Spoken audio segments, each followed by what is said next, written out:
Viva la Virgen! Kapayapaan po sa ating mga kamanlalakbay. Naririto na naman tayo sa ating Saturday Habit kasama ang mahal na ina, ang Pueblo Amante de Maria. At magtutuloy na naman tayo ng kwentuhan tungkol sa mga dambana at tungkol sa mga nagmamahal sa ating mahal na ina. At syempre hindi mawawala na kasama natin sa episode dati na ito ang pinaka-pipitagan at pinaka-sikat nga na author ng Rolls of Shrines sa New Evangelization, no?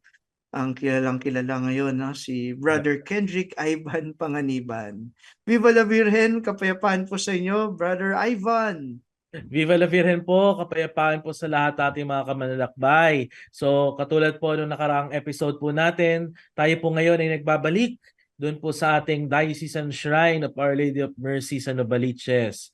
At syempre po, kasama po natin wala pong iba kundi ang kanila pong rektor at parish priest, si Reverend Father Jose Peregrino Tomas or si Father Rino. Father Rino, Viva la Virgen po sa inyo. Viva la Virgen. Sa Viva la Novaliches Virgen po. po. Na-miss po namin kayo, Father. Na after 1 week, ito ulit tayo sa ating podcast. Father, last week, no, ang pinag-usapan natin ay tungkol sa pagdedebosyon sa mahal na ina. Ngayon papasok naman po tayo no sa usapin no ng pandambana. No, kaya yung mga tanong namin sa inyo, Father, no, tungkol sa pagiging shrine ng Our Lady of Mercy sa Novaliches. No, ang una po namin tanong sa inyo, Father, ano po yung kwento? No, paano siya naging shrine, ang dambana ng Our Lady of Mercy? Okay. 15 years ago, that's a 2008, no? Hindi pa talagang we were a new diocese at that time. And parang nakaschedule na yung lipatan pero in-apply itong to become a diocesan shrine during the time of Antonio Tobias, Bishop Antonio Tobias, si Father Mike Lagrimas pa.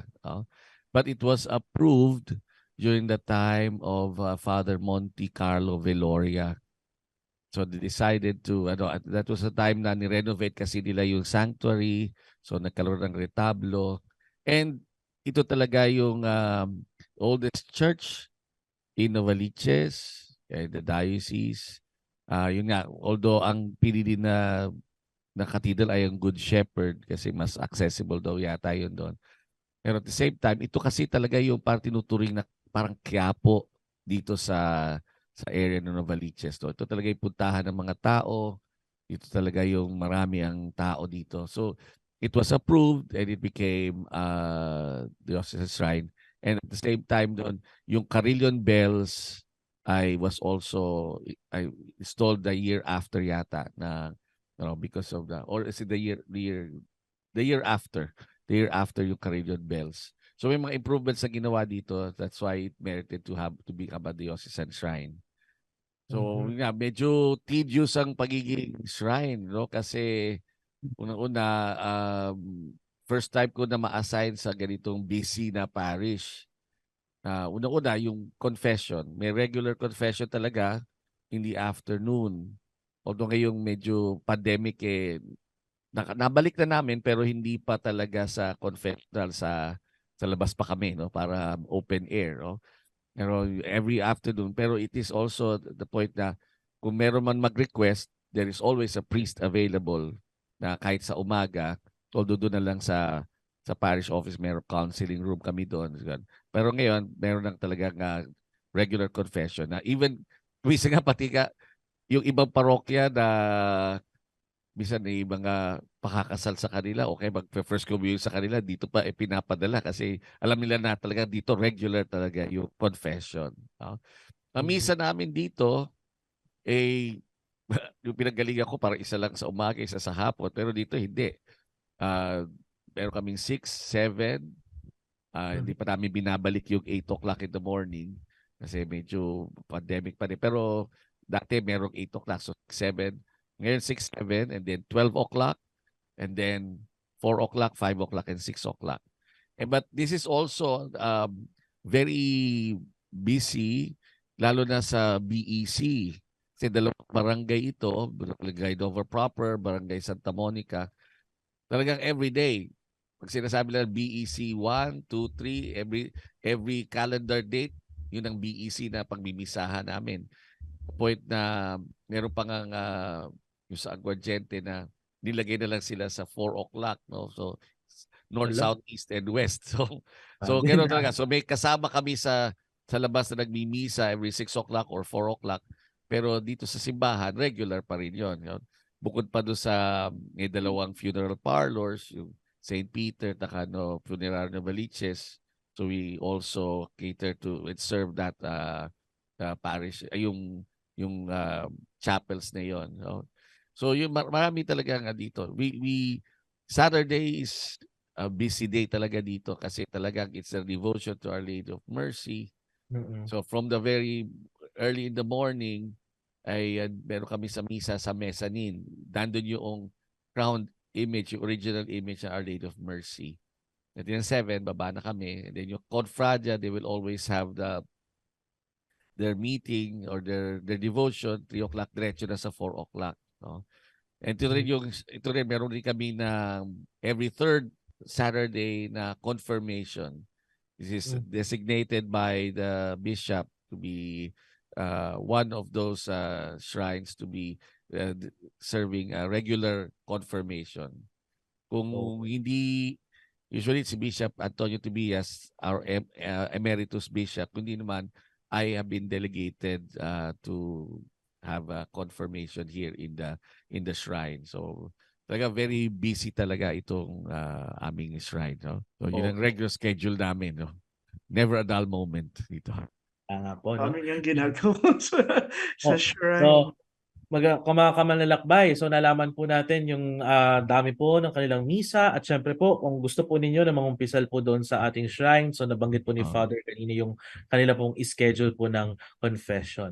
Ngayon naman po Father, maganda po malaman din po ng ating mga kamanlalakbay ano kasi ngayon po lalo na sa sinasabi po ng ating Santo Papa doon sa kanyang sulat na Sanctuarium in Ecclesia na ang mga dambana po ay hindi lang po kinikilala bilang sentro ng debosyon, kundi pa rin po ng misyon at ng aksyon. So, ano po ba yung mga ating mga charity programs dyan po sa ating dambana at paano po natin ito na iuugnay, itong charity program po nito, sa debosyon po ng mga tao sa Mahal na Birhen ng Awa, Our Lady of Mercy? What we did, especially we have application for the coronation, affiliation, and even for the National Shrine, we patterned it dun sa spiritual and corporal works of mercy.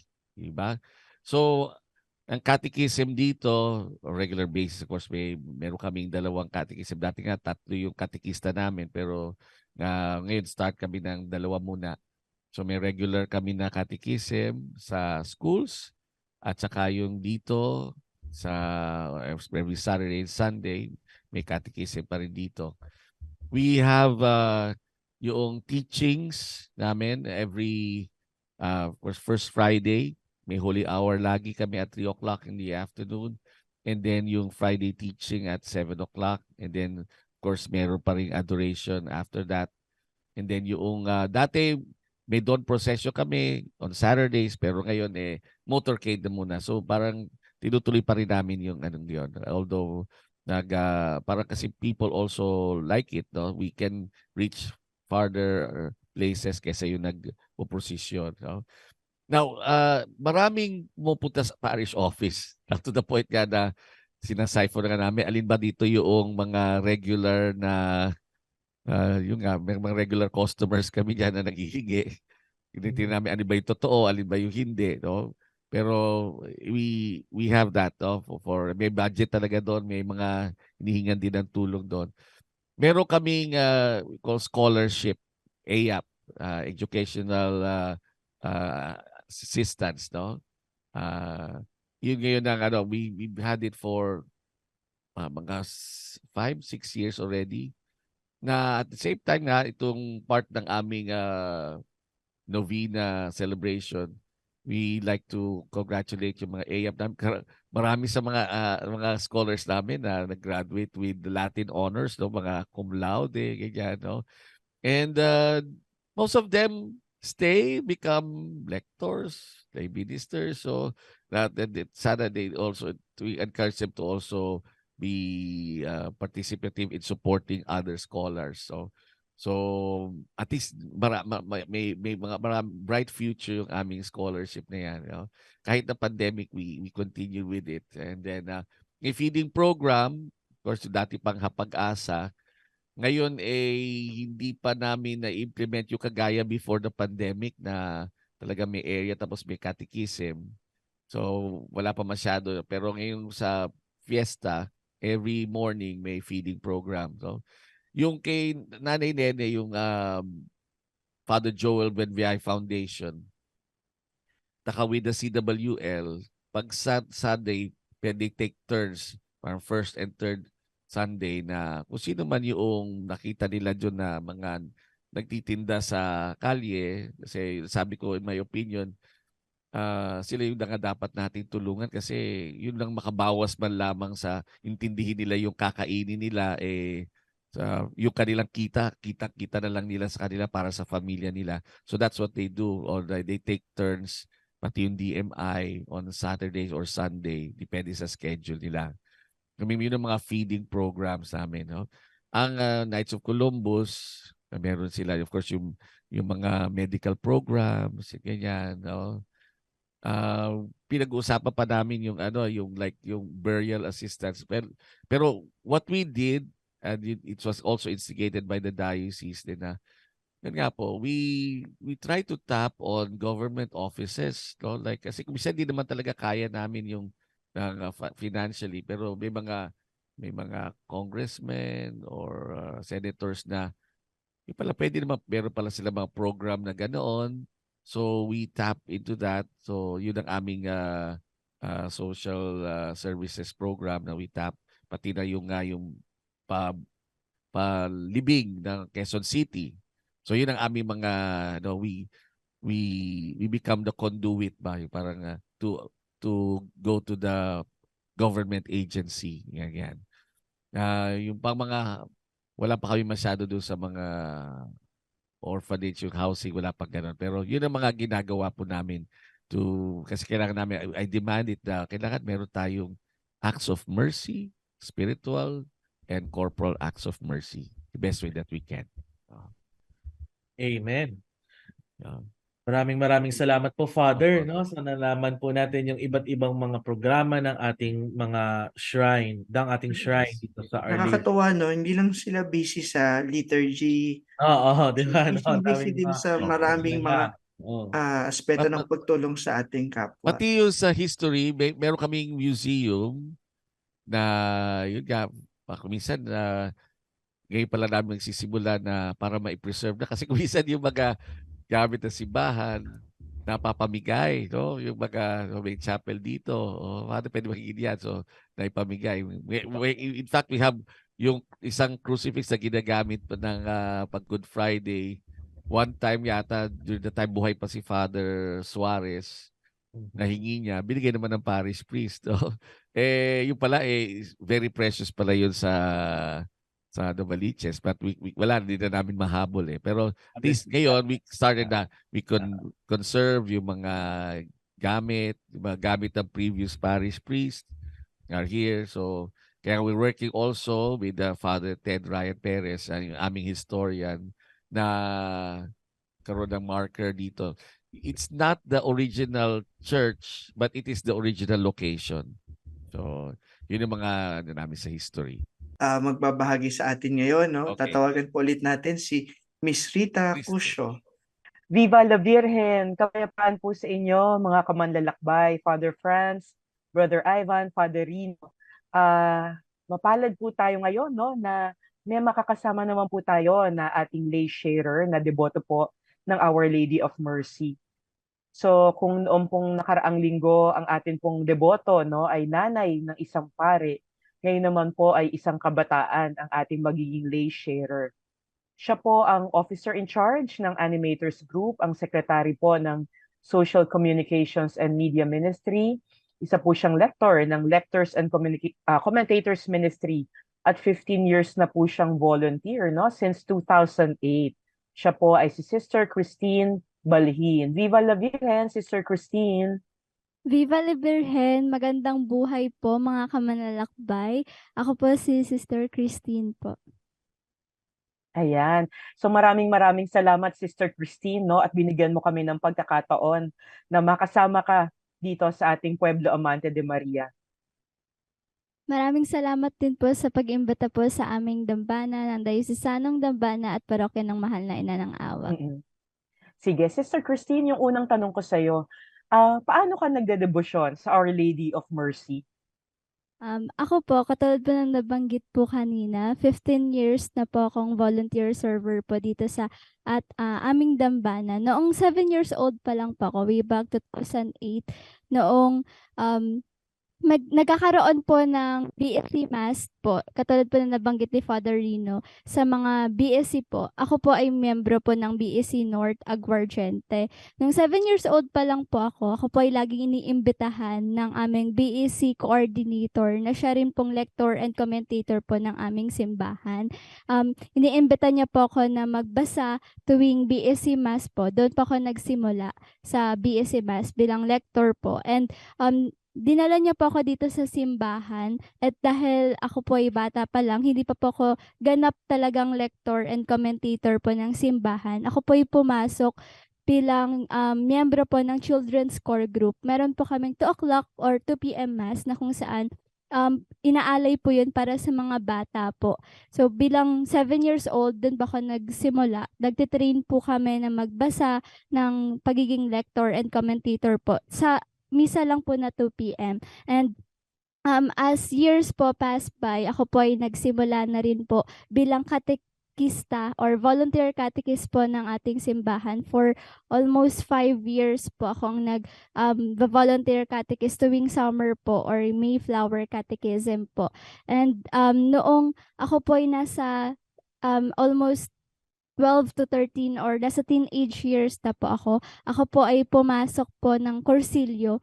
Yun po yung panahon po ni Father Montecarlo Villoria, no? Siya po yung parish priest. So, almost 3 batch din po ng Corsilio. Nagsimula po ako bilang miyembro lang po na umaattend ng Corsilio hanggang sa naging part na rin po ako ng organizers committee po ng Corsilio for 3 years po yun. At nagsimula din po ako na nung nasa tamang edad na po ako, 18 years old, nag-lector and commentator hanggang sa naging ganap na po ako na miyembro ng Parish Youth Ministry na naging OIC po para sa mga animators na parte po ng tradisyon at debosyon sa Mahal na Birheng Maria na kung saan tuwing prosesyon, meron pong mga kabataan po na may dalang or bit-bit na ilaw na na-animate po yung Mahal na Ina ng Awa, yung Ina ng Awa song po or hymn. Then, ngayon po, ako po ay currently na secretary po ng Social Communications and Media Ministry po ng ating dambana. Yung inaalay ko pong debosyon dito na halos full-time na po ako na server at parang part-time student. Pero po, to reiterate lang po, yung naging schedule ko po kung paano ko po nababalanse yung bawat pagsiserve ko po dito sa simbahan. Noong mga nagdaan po na taon, from 7 a.m. to 5 p.m., yun po yung schedule po ng pag-aaral ko po. Tapos, pagdating po ng gabi, nandito po kami sa simbahan, nagvo-volunteer po kami, nagpa-practice po kami kapag may animation, o kaya po yung mga practices po namin or workshops kapag meron po kaming Passion or Passion of Christ po tuwing Holy Week. At tuwing linggo naman po, nagsiserve po ako bilang lector and commentator. And na-manage ko po na pagsabay-sabayin po yung pagiging anak, pagiging estudyante, at pagiging volunteer and dedicated server po ng Our Lady of Mercy. And kahapon po, I graduated po sa Rizal Technological University. Tulad po ng nasabi po ni Father Rino, ang mga kabataan po ng Our Lady of Mercy, even though we are really dedicated po sa pagsiserve, graduate po kami with flying colors. I graduated po summa cum laude po sa RTU. Wow. Wow, nakakatuwa naman Sister Christine, no? Syempre nakakatuwa na may mga kabataan na tulad mo na talagang nagpapakita no ng debosyon at mahal na mahal din ang ating simbahan at hindi napapabayaan ang kanilang mga gampani bilang mga anak at mga estudyante. So Sister Christine, sino naman para sa iyo ang Our Lady of Mercy? Ano ang role na ginagampanan niya sa buhay mo? Kung nung nakaraang episode po ay si Nanay Nene or Florinda Villanueva, siya po ang parang ina na naging ina po siya sa kanyang anak. Ako naman po, nakikita ko po si Our Lady of Mercy or Mahal na Ina ng Awa bilang anak po niya. Kami pong magkakapatid ay lumaki po kami na hindi po talaga namin nakakasama full-time yung mga parents po namin kasi po stay in po sila sa work nila. So umuwi lang po sila every weekend or minsan po every twice a month lang po sila namin nakakasama. And yung naging tahanan po namin magkakapatid kasi server din po sila dito sa simbahan ay itong dambana po ng Ina ng Awa at si Mahal na Birhen na Ina ng Awa, siya po ang tumayong bilang ina namin po. Kaya po nasa-survive po namin yung mga pang-araw-araw. Oo. Parang kayong magkakapatid, no? Parang talagang mahal na mahal niyo si Mama Mary. Amen, no? So, mababait na mga bata, masisipag at matatalinong mga bata. So, meron ka bang experience o karanasan na pwedeng i-share sa amin tungkol sa iyong pagdedebosyon sa ating Our Lady of Mercy? Marami po akong testimonies or strong testimonies po para po ipatotoo ko po ang pagiging milagrosa po ng Mahal na Ina ng Awa. Pero ang pinaka po tumatak po sa akin na pangyayari po ay bilang anak naman po. Kung si Nanay Nene ay bilang ina, ako po ay bilang anak. Noong year 2021 po, yun din po yung year na kung saan natanggap po namin yung Spiritual Band of Affinity with Santa Maria Maggiore sa Rome at the same time, yun din po yung taon na kung saan na canonically crowned po ang primary image of Our Lady of Mercy. And noong September, katatapos lang po ng celebration po namin ng fiesta and also po yung pagka-crowned po kay Our Lady of Mercy. Exactly a week after the celebration, October 5 po, ay dinala po namin sa hospital yung papa ko po. Yung papa ko po ay inatake po siya ng hypertension noong October 5 na kung saan almost na po siya, comatose. Kasi po, nung morning po, pagkagising niya, sabi niya lang po, ang sakit daw po ng ulo niya, tapos nagsusuka na po siya. Tapos nung kinuhaan po siya ng blood pressure, ang naging BP po niya ay 120/190 or 200 na po yun. Tapos nag-faint na po siya, unconscious na po siya at that time. Tapos ginigising po siya namin, hindi na. And that moment, tsaka po namin napagdesisyonan na dalhin na po siya sa pinakamalapit na hospital. Nung time po na yon, pandemic po, kasi year 2021. And yung mga hospitals po nearby ay hindi po talaga sila tumatanggap ng mga pasyente dahil puno na rin po yung wards po nila. So that time, dinala po namin siya sa emergency room. Tapos hindi po siya totally tinanggap as patient, but outpatient lang po siya na nasa labas po ng emergency. So parang may nilagay lang pong tent, ganyan. Tapos check niya po siya ng mga attending doctors, tas unconscious, tas sinabi po na ano yung mga symptoms, ano po yung mga nangyari. Then, po siya, CT scan. Lumabas po sa CT scan na siya po ay na-stroke at meron pong bleeding sa kanyang ulo. So, yung bleeding po na yon ay sobrang laki po ng bleeding sa ulo niya and kailangan daw po maging conscious siya within 24 hours. So, dinala po namin siya around 6 a.m. Then, around 7 p.m., hindi pa rin po siya nagigising. So, pag napalagpas pa po yun ng 24 hours, considered comatose na daw po yung papa ko. And kapag hindi daw po siya naidala sa pinakamalaking hospital or level 3 hospital, kailangan daw po na maoperahan siya kasi wala po talaga dun sa parang local or district hospital na yon na doctor na specialized para sa neurosurgery.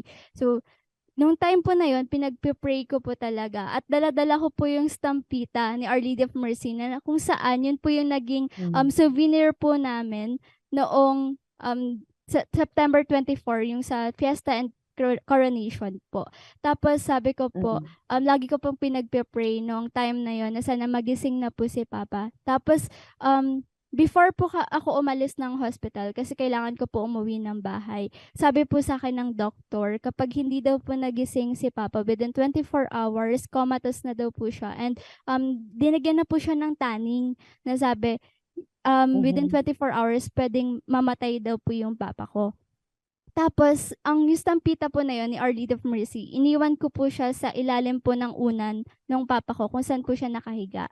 Tapos, 5 minutes after ko po umalis ng hospital, nasa jeep na po ako, nag-text po sa akin yung ate ko. Sabi po ng ate ko, gumising na daw po yung Papa ko. Tapos, after po noon, dumiretso po agad ako dito sa simbahan. Almost 8 p.m. and 7 p.m. po kasi nagsasarado na po yung simbahan namin. Pero pwede ka pa rin pong magdasal dun sa may facade po ng simbahan. Pero kilala ko po yung guard, pinapasok niya po ako sa loob and nag-pray po ako kay Our Lady of Mercy, and sabi ko po, sana po pagalingin na po si Papa at sana po makahanap po kami ng hospital na para po maipagamot po siya na properly kung ano po yung kailangan niya na medication. Then the next day po, pinapalipat na po kami ng hospital. Pero nagpunta po kami ng Pampanga, ng Pasig, ng Marikina, ng Bulacan. Wala na po talagang available na hospital po noon. And from that time, sabi po sa amin ng nurse po, kailangan po namin na ilabas na po siya ng hospital kasi kailangan niya po ng immediate medication. Kasi po kung hindi po, kahit nagising daw po siya, may possibility na maging critical pa rin po talaga yung lagay niya. So ang ginawa po namin, dinala po namin sa ambulansya. Habang nasa ambulansya po, hawak-hawak ko pa rin po yung estampita ni Our Lady of Mercy. Tapos nagpe-pray po ako na sana sa unang hospital po na pupuntahan po namin, dala yung ambulansya tsaka si Papa, sana po ay matanggap po kami kaagad. So, dinala po kami sa East Avenue. Tapos, yung attending nurse po doon and yung doctor, pagkadating po namin, tanong po ako, conscious po ba yung Kasi pinakita po namin yung mga result po ng laboratory ng CT scan. Conscious daw po ba yung Papa ko? Tapos sabi ko, yes po.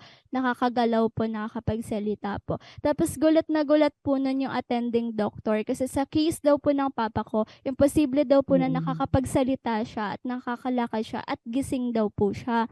Tapos, agad po kaming inadmit sa East Avenue. So, prayer granted na naman po. Answered prayer po na mai-admit po yung Papa ko. And that from that moment po, may another na naman pong challenge na kailangan mag-negative po siya sa COVID-19 para po tuluyan po siyang mai-admit po at hindi po siya maipasama sa mga ward po na kung saan nandun po yung mga positive patients. Siyempre, critical po yung lagay ng Papa ko kaya pinagpe-pray ko po talaga na sana hindi po siya mapasama sa mga positive na COVID patients po kasi another risk po yan sa health niya. And meron po siyang lumabas kasi sa x-ray niya result na meron siyang pneumonia na another symptom po ng COVID-19. And so, habang pinagpe-pray ko po yan, sabi ko, Our Lady of Mercy, sana po si Papa hindi po siya mag-positive sa COVID-19. Pagkalabas po ng result, negative po yung result po ng COVID-19 test niya. And another answered prayer na naman po yun. And another thing po is, kailangan daw po namin na yung x-ray po sa utak po ba yun, na yung sa mga veins po. Tapos kailangan po agad ng 14,000, agad-agad po. And from that time po, wala po talaga kaming pera na for emergency purposes po na ganon. And suddenly, bigla na lang pong may nag-text po sa amin na sabi mag-offer daw po sila ng help. Tapos sinagot po yung ni Papa, yung medication po na yun. Then, a week after, sabi po ng doktor ni Papa, nawala na lang daw po na parang bula yung dugo or bleeding sa ulo niya. So, hindi na daw po niya kailangan ng ng surgery. Tapos, under observation na daw po siya para makalabas na daw po ng hospital. Imagine po na from October 5 to October 14, na-release po kami. Pero ang result po is meron siyang stroke, meron siyang hemorrhage po sa utak. Tapos kailangan daw po na operahan and may tanning siya na 24 hours. Then biglang sasabihin po sa amin ng doktor, hindi daw po nila ma-explain kung paano daw po nangyari. Not in scientific way daw po na biglang nawala na lang, natunaw na lang daw po yung bleeding sa ulo ni Papa. Then after that po, ang problema naman po namin is yung bill po namin sa hospital. So umabot po kami ng almost 100,000 po. Tapos ang pinagpe-pray ko po na sana po maging makabayad po kami agad, ganyan, para po tuloy na po yung labas ni Papa. Tapos after that day po na pinagpe-pray ko po, biglang sabi po sa amin dun sa may cashier, zero balance daw po yung amin kasi nasakop daw po ng PhilHealth, ng SSS, tapos po parang bigla na lang po nag-zero balance kami. So wala po kaming ginastos maski ano po. Tapos yun po, ngayon po yung papa ko, buhay na buhay, 3 years na po siya. Walang Amen. any signs of stroke. Buong katawan po niya, nagagalaw po niya, and nakakapagsalita po siya. Amen. Praise God. And talagang pinaramdam sa ni Mama Mary na hindi kanya pababayaan. So salamat sa Diyos at salamat sa intercession ng ating Mercy. Thank you very much, Sister Christine, sa iyong napakagandang sharing, no? At alam ko na ito ay magiging inspirasyon para sa mga namamanata sa ating mahal na ina at isa ka ring inspirasyon para sa ating mga kabataan. Congratulations sa iyong summa cum laude honors sa iyong pag-graduate sa iyong university. Viva la Virgen, Sister Christine. Maraming salamat po. Viva la Virgen. Okay. Thank you very much. Balik po sa inyo, Father Franz. Viva la Virgen! Maraming salamat po kay Dr. Rita Cusio at sa pagbabahagi ni Sister Christine, no, sa mga kabataan, lalo na sa panahon natin ngayon, no. Importante na talagang maranasan din nila yung pagdedebosyon sa mahal na ina, maranasan din nila yung kasiyahan ng paglilingkod sa mahal na ina. Kitang-kita natin yun, no, sa mga kwento na binahagi sa atin ni Sister Christine. So, Kuya So Ivan. Father, So Father, maganda siguro matanong na natin kay Father yung ating huling tanong para sa ating episode na ito, no. So, Father Rino, sa ilang mga salita po, paano po ninyo masasabi na ito pong ating dambana ng Our Lady of Mercy ay tanda ng pananampalataya, hindi lang po dyan sa mga taga Novaliches, pero sa lahat po ng mga deboto na dumarayo po dyan? Masasabi ko dito, ito ang dambana ng mahihirap na mga nangangailangan na umaasa sa Diyos. Hindi ito yung dambana na sabihin natin limited din naman yung facilities namin kasi maliit lang yung lugar namin. Pero ito yung dinadayo at pinupuntahan ng mga tao talaga, especially ng mga mahihirap. Dito sila nakakakita ng lunas.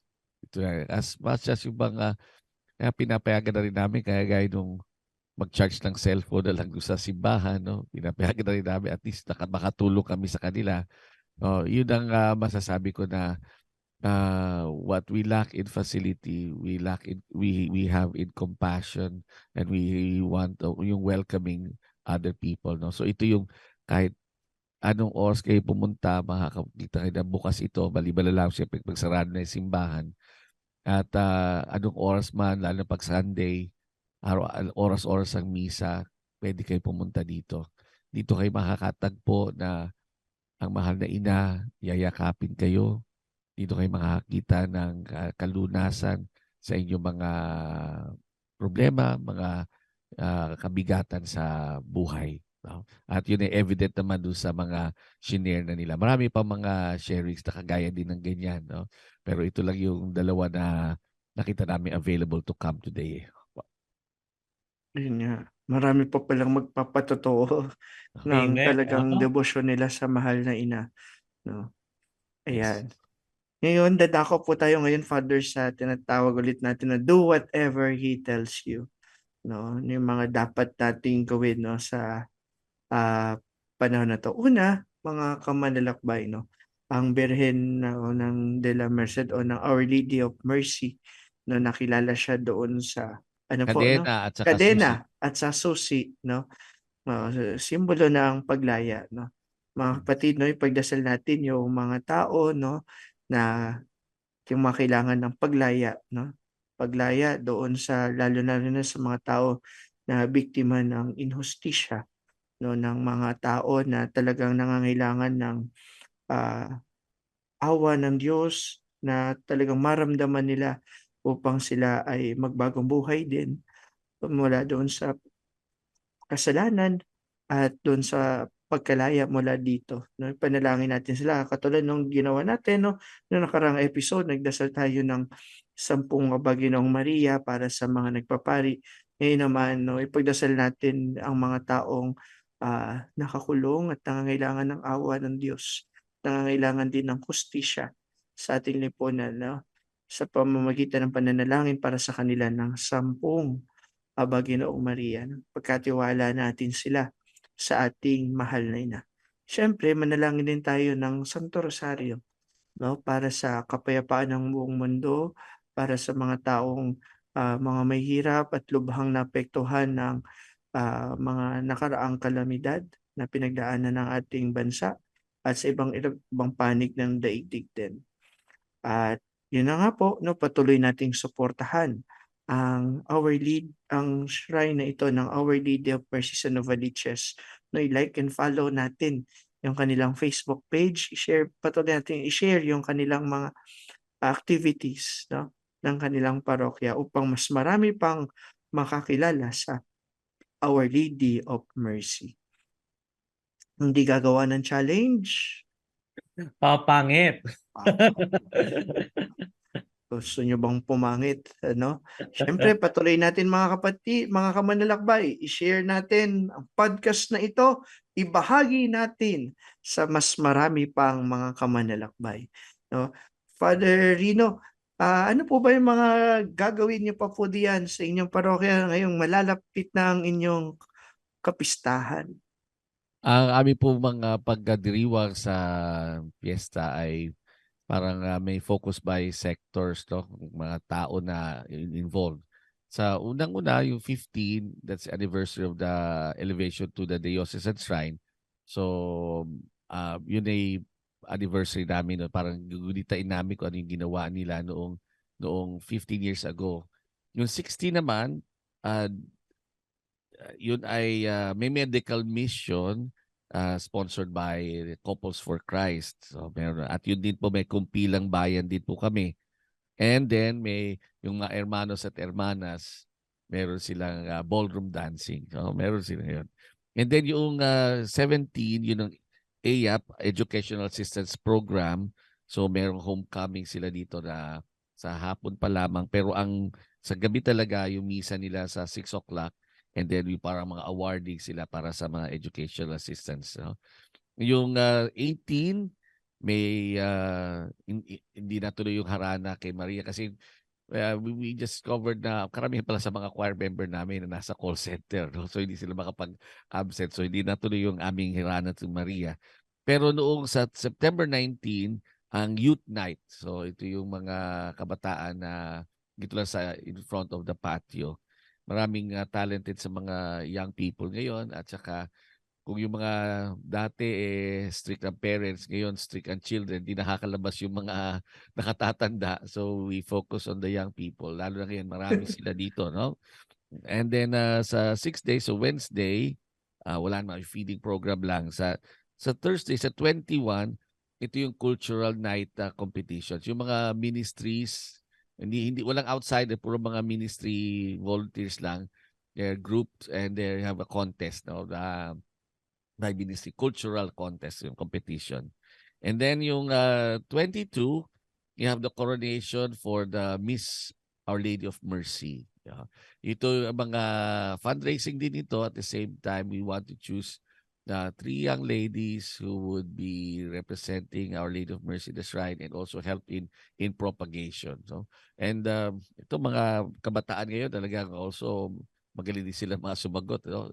At they're really devotees talaga Our Lady of Mercy. And then the 23rd, ito na po yung Lady Week namin, celebration in the morning. And sa evening naman po, sa afternoon yung kasalang bayan, and then yung procession of Our Lady of Mercy. So yung tatlong imahen, primera, segunda, and the tercera will go on procession. Of course, thank you lagi mga Susano ang laging tumutulong sa amin sa mga bulaklak, ano, sila Kong Ani Susano.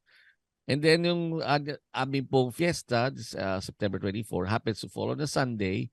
So talagang, although talagang kahit na hindi Sunday, ginagawa namin Sunday schedule. From 5 o'clock in the morning to 12 o'clock noon, every hour may misa. 2 o'clock in the afternoon to 7 o'clock in the evening, misa din yun every hour. So yun po yung mga activities namin for the fiesta. And we want na ang fiesta namin will be, of course, we invite everybody. Ito kasi shrine, not everybody really belong to the jurisdiction ng parish. So, but we welcome everybody, no? We have service as far as Valenzuela, Marilao, gano'n. They come kasi ito talaga yung melting pot, and that's how the devotion to Our Lady of Mercy is also propagated because they come from near and from far. So yun po yung aming mga activities for the fiesta. And our Bishop, Roberto Gaa, will be the one presiding over the Mass. Wow. Busy-busy talaga, Father. Lalo na ngayong darating na piyesta. Para Yeah. masaya po. Ayan. Father Rino, maraming salamat po sa lahat ng oras niyo na ibinigay sa atin, no, sa ating mga kamanlalakbay. Maraming salamat po sa mga pagbabahagi ninyo. No, nawa tayo mga kamanlalakbay na patuloy tayong lumapit sa ating mahal na ina, ang ina ng awa. No? Laging nating ramdam ang awa ng Diyos, no, sa pamamagitan din ng ating mahal na ina. Paparamdam niya sa atin kung paano tayo din mahal na mahal ng Diyos. Nais ng Diyos na makapiling niya, makasama niya, palagit palagi sa tuwi-tuwi na. No, talagang ibang magmahal ang Diyos at iba rin magmahal ang ating mahal na ina, na talagang ramdam na ramdam ng bawat isa, katulad ng mga nagbahagi sa atin, no, noong nakaraang episode at sa episode natin ngayon, sa mga pagbabahagi din sa atin ni Father Rino. Kaya naman ngayon, Father Rino, hingi po sana kami ngayon sa inyo ng panalangin at pagbabasbas para sa ating mga kamanlalakbay. Sa ngala ng Ama, ng Anak, at ng Espiritu Santo. Amen. Amen. Nagpapasalamat kami sa iyo, Ama, dahil sa iyong paglikha sa amin at ang iyong anak binigay sa amin ang kanyang mismong ina, si Maria, maging amin ding ina. Bukal sa loob namin tinatanggap si Maria na aming ina dahil alam namin kailangan namin siya para makalapit sa iyo. Ang ina ng awa, laging sumusubaybay sa amin. Inaalis ang lahat ng mga balakid. Pinalalaya kami sa lahat ng kapiitan, mga problema, pati kasalanan. Sa aming pagdibusyon, kami rin na sana ay maging instrumento na mapalaya din namin ang aming kapwa. Kami din sana ay maging tulong para maibsan ang pinapasan ng aming kapwa. At lahat ng ito ay para kami maging malaya na mahalin ka, maging malaya na pumunta sa iyong kaharian kung saan ikaw ay naghahari magpasawalang hanggan. Amen. Sumayin niyo ang Panginoon at At pagpalain kayo ng makapangyarihan Diyos Ama, Anak, at ang Espiritu Santo. Amen. Amen. So, Viva la Viva Virgen! la Virgen! Viva! Maraming Magandang gabi po. salamat po mga kamanlalakbay.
The early beginnings.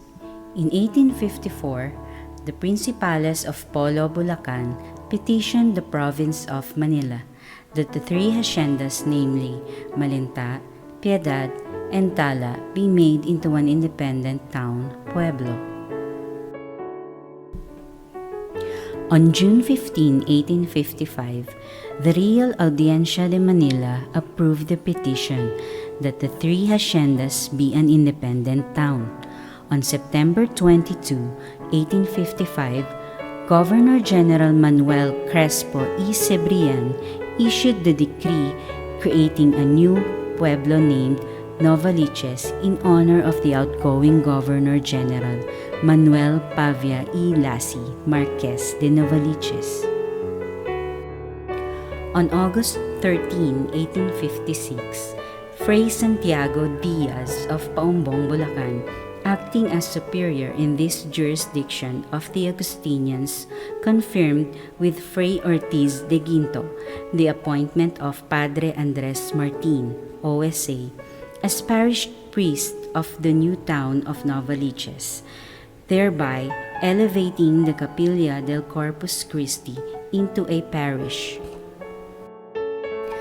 On September 24, 1856, the feast of Our Lady of Mercy, Padre Andres Martin, OSA, took possession of the new parish, thereby establishing Parroquia de Nuestra Señora de la Merced.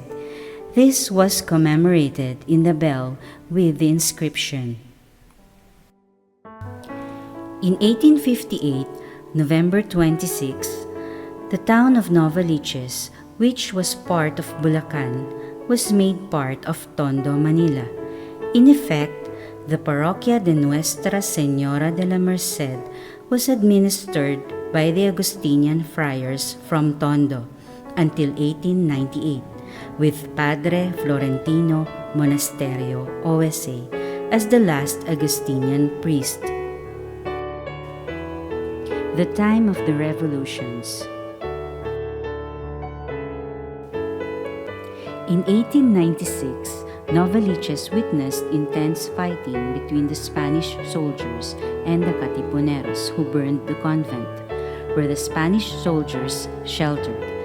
The Katipuneros allowed the women, children, and the elderly to flee to the mountains of San Mateo. It could be that the entire town of Novaliches was burned down. From 1898 to 1901, with the Philippines under the Americans, the Spanish priests were sent back to Spain. From 1899 to 1903, the Parroquia de Nuestra Señora de la Merced was abandoned, no priest to do liturgical services. In 1903, the Parroquia de Nuestra Señora de la Merced was placed and administered under the parish of San Roque, Caloocan. From 1916 to 1930, Father Victor Raimundo administered the Parroquia of Novaliches from San Roque, Caloocan. He would ride on the horse from Caloocan to Novaliches. In 1930, Novaliches was restored as its own town independent from Caloocan, and the parroquia also had its own parish priest. The complex case of development. In 1962, with their canonical erection, the dioceses of Imus Cavite and Malolos Bulacan were separated from the Archdiocese of Manila. The Parroquia de Nuestra Señora de la Merced de Novaliches stood as the only existing parish in its area. In 1972, the huge territory of the Parroquia de Nuestra Señora de la Merced, Novaliches, began giving birth to other parishes when Rufino Cardinal Santos separated from Our Lady of Mercy. Our Lady of Fatima, Urduha Village, Caloocan City, October 21, 1972. Holy Cross Parish, Amparo, February 14, 1983. Pagkabuhay Parish, Bagbag, Quezon City, November 15, 1978. Banal na Sacramento Parish, Talipapa, Quezon City, 1981. Ina ng Buhay Parish, Damong Maliit, Quezon City, September 8, 1986. Mary the Queen Parish, Belfast, Quezon City, March 10, 1989. Jesus Lord of Divine Mercy, Hobart, Quezon City, September 26, 1994. Immaculate Conception Parish, Greenfields 3, Quezon City, February 15, 1997.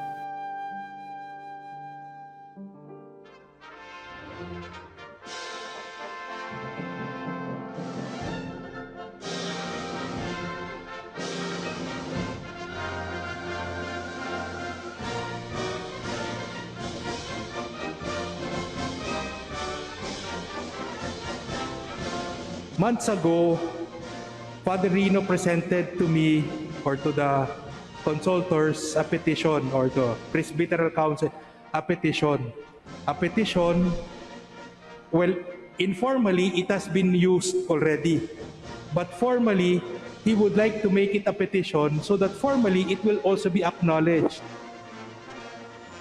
Ang ina ng awa ay hinihiling ni Father Rino at tingin ko ng parokyang ito na tawagin din po ina ng Novaliches. At sinabi po namin sa kanya ay pag-aralan po ng mabuti at magpresenta po, at ginawa niya po to bago po nag-umpisa ang simbang gabi. I have consulted other people in the know of canon law, sa liturgy, even your former parish priest, si Father Tony Labiao, ang lahat po sila in agreement with the petition that Ina ng Awa Parish or Our Lady of Mercy Shrine also take the name of Ina ng Novaliches. Palakpakan po natin.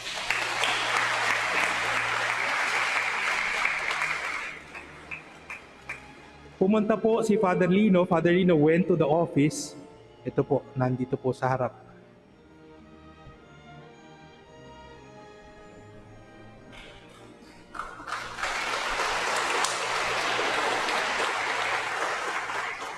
And he presented to me historically what is it that 165 years ago, Ina ng Awa Parish was the only church here in Novaliches. And from her sprung so many offsprings. And rightly so, she is ina. Ina siya. Ina siya ng mga parokya. At ina din siya ng Novaliches. Kaya nga, the petition, when we looked at it, when we examined it, we deemed it worthy to start the process of formally taking on the name Ina ng Novaliches. Kaya, ako po, hindi po ako knowledgeable completely kung ano po yung susunod na mangyari, pero magtatanong-tanong po tayo at yun po ay uumpisa na natin yung proseso para formally din ito ay tawagin Ina ng Novaliches. And I think si Father Rino also has other plans for the shrine na tayo ay i-affiliate sa Santa Maria Maggiore sa Roma, na kung saan ang indulgence doon ay we will also parang be granted here. So ang ano doon, marami pa pong ibang plano. Kaya pakonti-konti po. Ito muna po ang Ina ng Novaliches. Ina ng Novaliches po. So it is granted and we will start the process formally. Palakpakan po natin.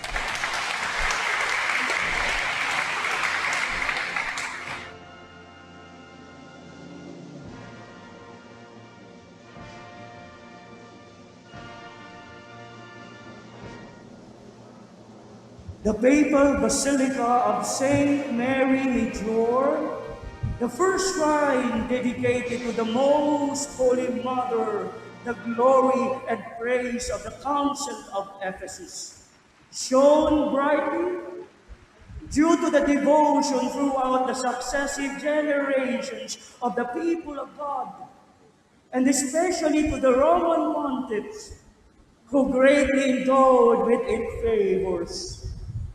The close relationship distinguished by the name bond of spiritual affinity serves towards renewing the spiritual bond with the Papal Liberian Basilica, so much so that, emboldened by such bond requests, for extension have been recommended to the Apostolic Penitentiary, so that in single occasions, the said Apostolic Penitentiary would grant the following indulgences from those which the Basilica itself of Saint Mary Major enjoys, namely, first, on the feast day of the titular Liberian Basilica, certainly the 5th day of August.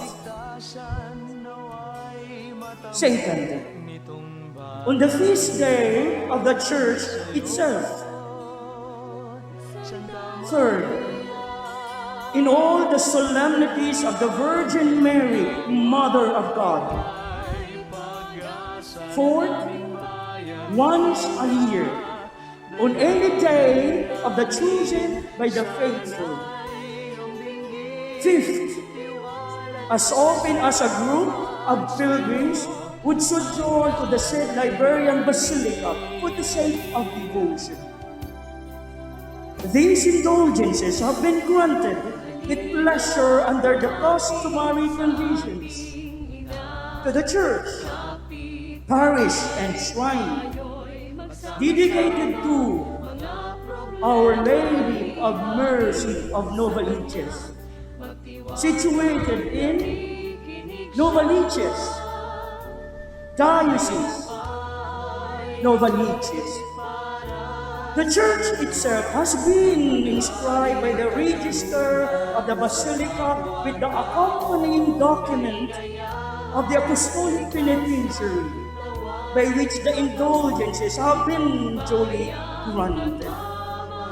The present testimony is given under an order that the faithful and the pilgrims would acknowledge just this testimony for the growth and through strengthening of their piety. Given in Rome on the 6th day of the 3rd month in the year 2021.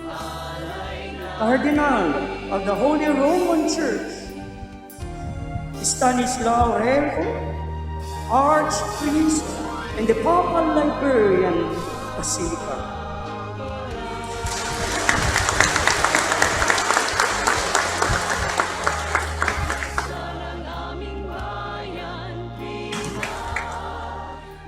You know, when we submitted the documents, we had to have the approval of our bishop. And we have a new bishop, and he has, very often he would say to us that, I do not know many things, I'm still trying to find my way. But he's very gracious to approve our dream and sign the documents that we have submitted. So thank you very much, our dear Bishop Roberto Gaa. Maraming salamat po, Bishop. And of course, you know, when we submitted the documents regarding the coronation of Our Lady of Mercy to the nunciature, I personally expected that we would just bring the box in the gate and to be received only by the guard. But somehow, there is a new experience that I have felt because we were asked to go inside the very compound. And to our surprise, even the papal nuncio and the secretary even met us. You know, the first thing that the nuncio said about us was that, oh, what a wonderful, a beautiful image of Our Lady. Because we brought the image of Our Lady of Mercy in the nunciature. No? So there is now an image of Our Lady of Mercy inside the nunciature. And I told him, can you please give a kind word on our behalf to the Holy Father when you see him?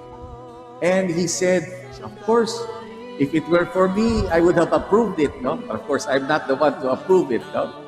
And so I think he was very instrumental in the responses, the positive responses that we got from Rome.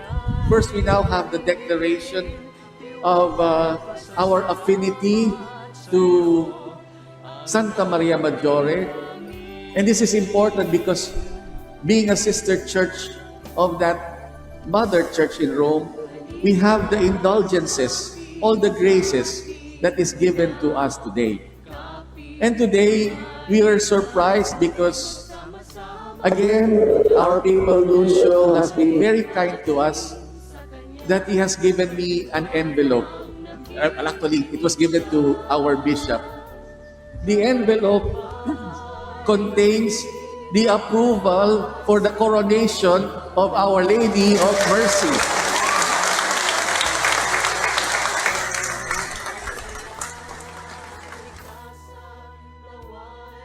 Punan ng pagsamba sa Diyos at disiplina ng mga sakramento. Protokol bilang 172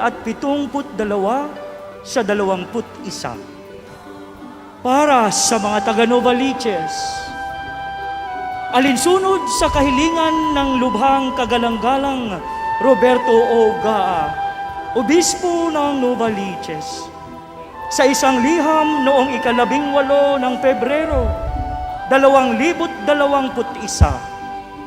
sa bisa ng kapangyarihang iginawad sa kalipunang ito ng kanyang kabanalang Papa Francisco, buong lugod na pinagkakaloob na ang imahin ng mahal na Birhen ng Awa, Nuestra Señora de la Merced, na taimtim na pinararangalan sa kanyang dambanang pangdiocesis at parokya sa lungsod ng Quezon, sa ngalan at kapahintulutan ng Santo Papa, ay putungan ng natatanging korona.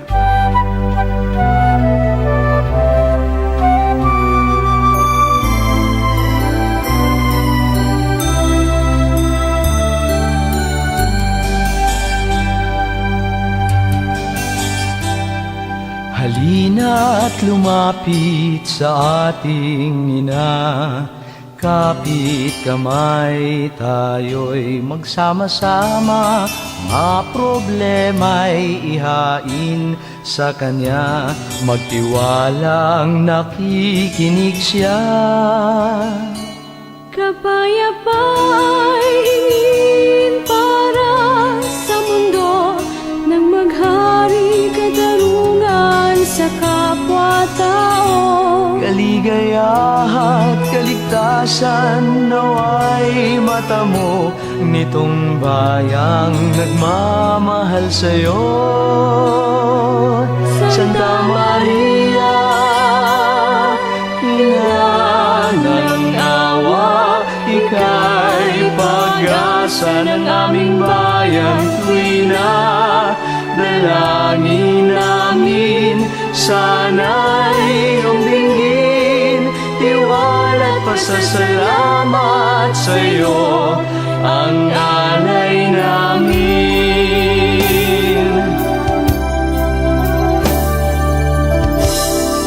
Halina't lumapit sa ating ina, kapit kamay tayo'y magsama-sama, mga problema'y ihain sa Kanya, magtiwalang nakikinig siya. Kapayapa'y hingin para sa mundo, nang maghari katarungan sa kapwa-tao. Kaligayahan, kaligtasan, naway matamo mo